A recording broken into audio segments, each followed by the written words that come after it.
السلام علیکم ناول زه یم امجد خان او تاسو ګورئ زموږ خپل ټي وي. ناول زموږ کوشش کوي چې موږ تاسو ته ښه نښه ویډیو وړاندې کړو او تاسو وګورئ او خوندونه ترې واخلئ یا داسې معلومات درکړو چې هغې په هکله باندې تاسو څه پته نه وي یا داسې ادبي خبره وي چې هغه تاسو سره شریکه کړو یا سماجي څه خبرې وي هغه تاسو شریکه کړو سیاسي خبرې وي. موږ به انشاءالله هر پیج باندې تاسو سره خبرې ډسکس کوو. نن چې زه کوم خبرې دا ویډیو کوم او تاسو ته درلیږم دا وړاندې کوم تاسو یو پورې اندام دی یو معلومات دي د یو شاعر باندې معلومات دي. نو غواړم چې اول تاسو دغه ویډیو وګورئ د هغې نه پس په دې باندې خبرې کوم. راځئ دغه ویډیو وګورئ. السلام علیکم مینوالو، زه یم امجد خان او تاسو ګورئ زموږ خپل ټي وي. جی مینوالو، دې وخت کې زه د مغولکو کلي ادري ته را دننه شوی یم، قبرستان ته. او ولې راغلم دې کې یو ډېر لوی اهم سوال شوی د هغې جواب پکې پروت دی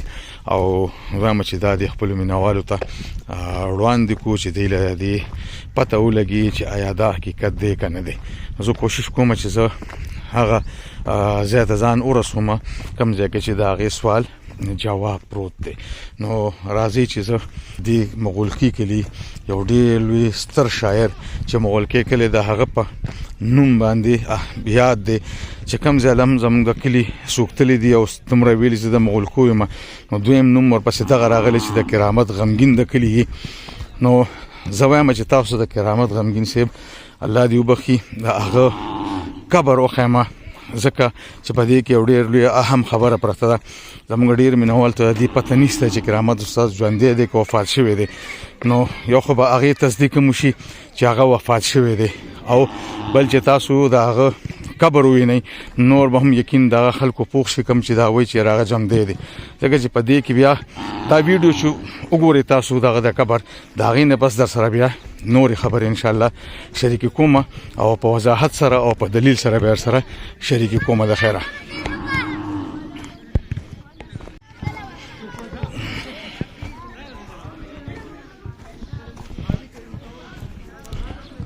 او دا تپوس چې د زمانې یو ډېر لوی ستر شاعر دی د پښتو ژبې، هغه راته ټلیفون کړی و، هغه راته دې څیز معلومات کړی و. جی مینوالو، دا د ارواښاد کرامت غمګین صاحب قبر دی کوم چې تاسو وینئ، او په دې کې د هغې د تاریخ وفات هم لیکلی دی کوم چې 27 فروری 2008 لیکلی دی په دې کې. او دا تاسو مخامخ د هغې تختې هم وینئ، کرامت غمګین دا د هغه قبر دی. دا تاسو کتی شئ، دا وګورئ. الله دې وبخي.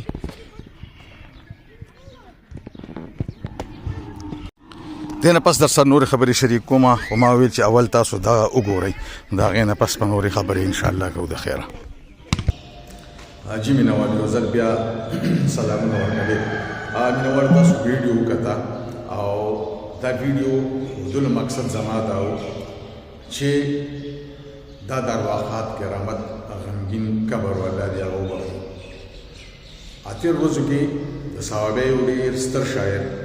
ډېر قابل انسان انور مانیوال صاحب ما له ټلیفون وکړو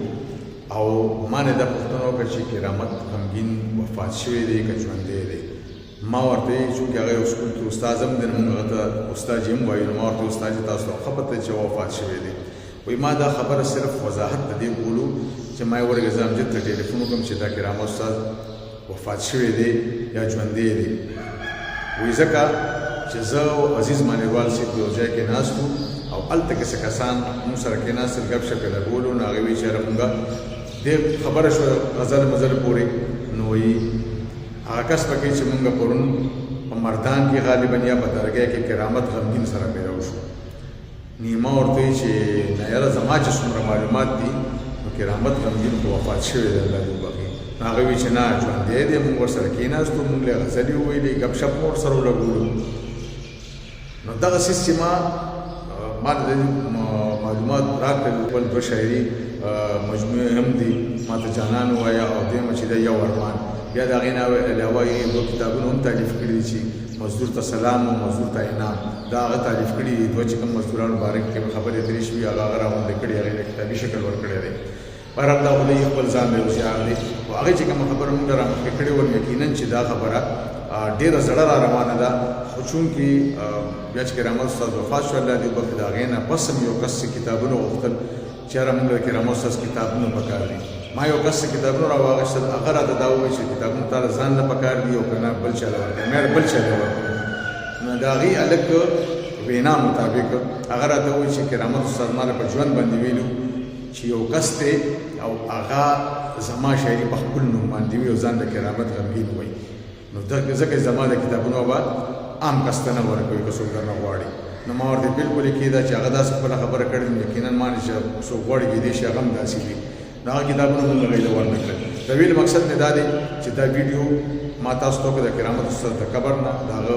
تاریخ وفات مې درته پکې وښولو هغه خطبه مې وښول درته پکې هغه ادیره مې درته وښوله انور منیروال صاحب حواله مې درته درکړه چې هغه ډېر بهتر شاعر دی او هغه دا خبر ما ته کړې وه چې دغه رنګکار دی دا یو کس وي چې هغه ژوندی دی د ویډیو کولو مقصد مې صرف دا دی او تاسو ته درلېږلو مقصد صرف دا دی دا تاسو وګورئ او زیات زیات شیر کړئ چې دا خلکو له پته ولګي چې کرامت غمګین وفات شوی دی هغه وخت شو په بهرحال مقصد مې دا چې خلکو ته دا خبر ورسي نو که مثال یو کس ځان ته کرامت غمګین وایي چې هغه خلکو ته ښکاره شي کرامت غمګین دا نه دی او موږ به دا کوشش کوو چې یو بل ویډیو داسې وکړو چې ځان سره ملګري کښېنو او د هغه په ژوند باندې خبرې وکړو او د هغه په شاعرۍ باندې خبرې وکړو د هغه په کتابونو باندې خبرې وکړو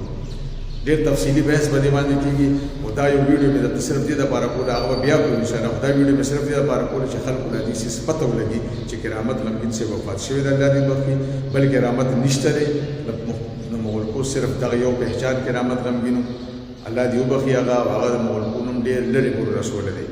چې هغه یو داسې انسان چې اچھا انسان